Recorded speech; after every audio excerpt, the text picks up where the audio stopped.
यानंतर पुढची बातमी ती राजकीय वर्तुळातून गुरुवारी ठाकरे बंधूंमध्ये चर्चेची 13वी फेरी पार पडली। काही दिवसात मुंबई महानगरपालिकांच्या निवडणुकांचं बिगुल वाजवणारे आणि याच महापालिका निवडणुकीतील युतीचं कोडं सोडवण्यासाठी ठाकरे बंधूंच्या बॅक टू बॅक बैठका सुरू आहेत। या बैठकांमध्ये मुंबईतल्या प्रत्येक जागांवर सविस्तर चर्चा झाली। मुंबईतल्या 227 जागांवरील प्रत्येक जागेवरची गणितं तपासली गेली। मात्र यातल्या 30 ते 35 जागांवर दोघा भावांचं काही एकमत होताना दिसत नाहीये।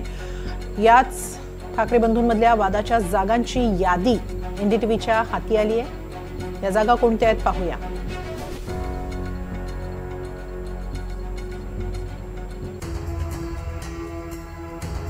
वॉर्ड क्रमांक 173 सायन कोळीवाडा, प्रीती वाघमारे, मनसेच्या पूजा लवणू। मतदारसंघ आहे माहीम, वॉर्ड क्रमांक 192, शिवसेना ठाकरे गटाचे प्रकाश पाटणकर आणि मनसेचे यशवंत किल्लेदार इथून इच्छुक आहेत।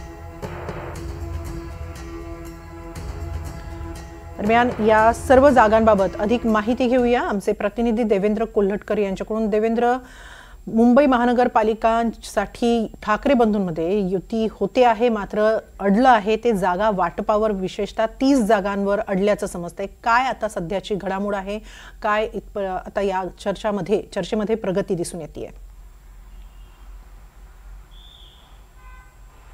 हेमाली, आपल्याला माहिती आहे की दोन्ही ठाकरे बंधूंची जवळीक वाढलेली आहे, गाठीभेटी वाढलेली आहे। अधिकृत त्यांनी दोन्ही पक्षांची राजकीय युती जाहीर झाली नसली तरी आपण जवळपास ही राजकीय युती निश्चित झाली आहे असं म्हणू शकतो, कारण त्या अनुषंगाने घडामोडी घडताना आपल्याला पाहायला मिळतात आहे। दोन्ही बाजूची जी नेते मंडळी आहे ते त्यांच्यामध्ये प्राथमिक स्तरावरती बैठका पार पडलेल्या आहेत। खास करून मुंबई महानगरपालिकेच्या निवडणुकीच्या पार्श्वभूमीवर ज्या आहेत त्या चर्चा करताना पाहायला मिळतात आहे। एकीकडे नेते मंडळी भेटत असतानाच आता आपण बघतो की दोन्ही बाजूचे पक्षप्रमुख उद्धव ठाकरे आणि राज ठाकरे यांच्यामध्ये देखील गाठीभेटी घडताना पाहायला मिळतात। आणि प्रामुख्याने आपण बघतोय की मुंबईतील ज्या जागा आहेत त्यावरती चर्चा घडताना पाहायला मिळते। दोन्ही पक्षाचं जे बलाबल आहे किंवा प्राबल्य आहे ते मराठी बहुल भागामध्ये आहे, त्यामुळे दोघांना देखील त्या मराठी बहुल भागातीलच जागांवरती दावा आहे। त्यातल्या 30 ते 35 अशा जागा आहेत, त्या दोन्ही पक्ष जे आहेत ते या जागांसाठी इच्छुक आहेत। त्यामुळेच आता त्यावरती तोडगा काढण्याचं जे आहे ते दोन्ही स्तरावरती काम सुरू आहे। नेते मंडळींच्या जसं मी सांगितलं की भेटी झालेल्या आहेत, आता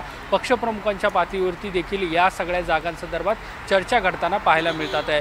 चर्चेच्या काही फेरी ज्या आहेत त्या आतापर्यंत झालेल्या आहेत, मात्र आणखी काही दिवस जे आहेत ते या चर्चा होतील आणि अंती कोणाची जागा जी आहे ती निवडून येऊ शकते यावरती शिक्कामोर्तब करून किंवा याचं प्राबल्य पाहूनच त्या दोन्ही पक्षांच्या पारड्यात ज्या आहेत त्या जागा आलेल्या आपल्याला पाहायला मिळू शकतात। नक्की, धन्यवाद देवेंद्र, आपण दिलेल्या या सविस्तर माहितीबद्दल।